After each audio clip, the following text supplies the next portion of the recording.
Alright, in this video I wanted to talk about this 2016 13-inch MacBook Pro.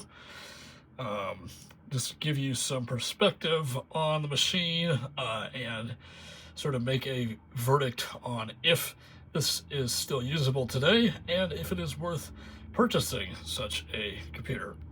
So this machine I got for about $250 a couple months ago, which is honestly a lot more than they're worth, but that's basically how much they go for these days, about $250. This one is a touch bar model. Now you may recognize this machine from a previous video where I installed macOS Sequoia using OpenCore Legacy Patcher.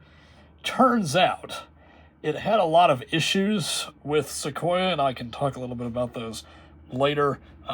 It had a lot of problems. So I reinstalled Monterey, and this is a pretty fresh installation. I just have a couple of applications here, and I'll use OBS for a screen capture later on. The machine has 4 Thunderbolt ports. It has 2 here, and then 2 on the other side of the machine.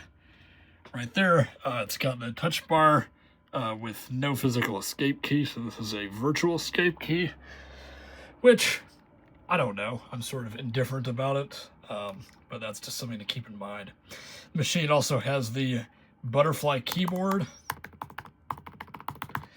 which hasn't caused me any problems yet, but that is one sort of notable thing. This machine was pretty controversial for this keyboard. It has hardly any key travel, but I don't know, it works. The trackpad is a nice Force Touch trackpad.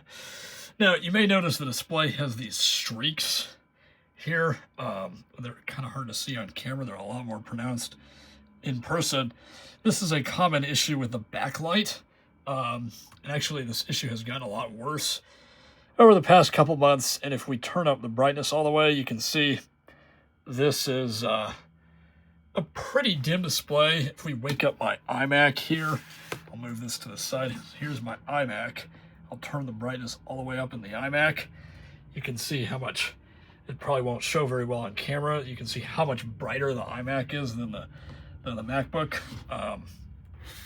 So this is a common issue, and really the only way to fix it is to either replace the display entirely or to sort of chip away at the damaged, torn display cable with a soldering iron and like a chisel type tool. So it doesn't really affect the usability of this machine, obviously, unless it gets worse and the backlight totally dies, which I hear is possible.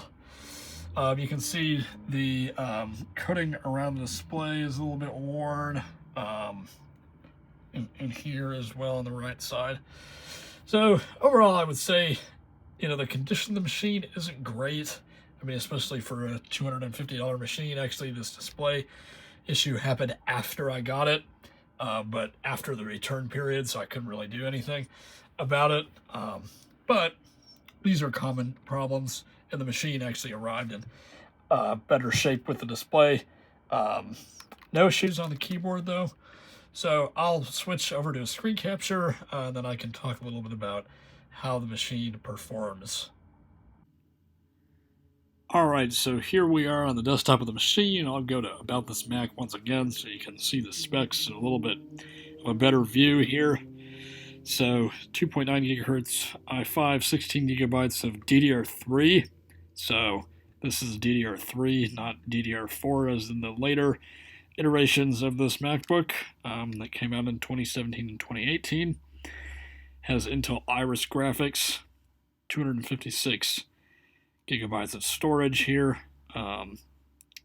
This is a pretty fresh installation of macOS, so I just have the stock wallpaper. So as to how this performs, let's do some testing here. Open up Google Chrome. I don't have a lot of stuff installed in here, and I don't really plan to have a lot on here. But if we try to load YouTube, obviously this is with a screen capture running, so it might not run as well as it usually does. But this is YouTube page. Getting recommended a lot of weird videos like this. I don't know why. So Google Chrome works fine. OBS getting 30 frames per second. Now let's open up Activity Monitor and I can show you sort of the graphs here with the CPU. So with OBS running, we're getting, change this. We're getting some moderate usage on CPU here. The fans rarely ever ramp up on the machine. I really haven't ever heard them all that often. I mean, they're silent now. The machine touching the top of it, it's warm, but it's not super hot. So yeah, this machine is nice.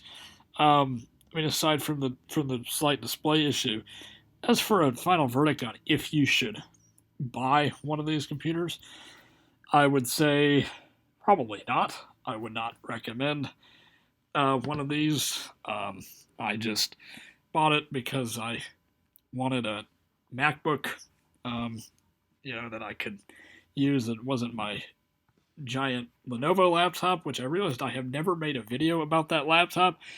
I plan to try to sell it in a couple months.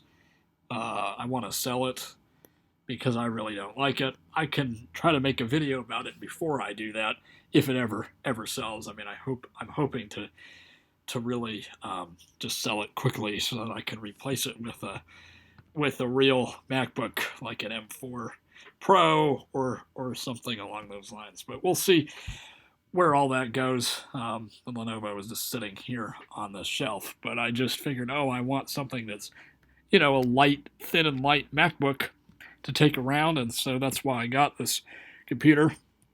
And overall, it's good for word processing and web browsing and stuff like that. So anyway, that is this pretty quick video on this MacBook Pro, and I will try to have some videos.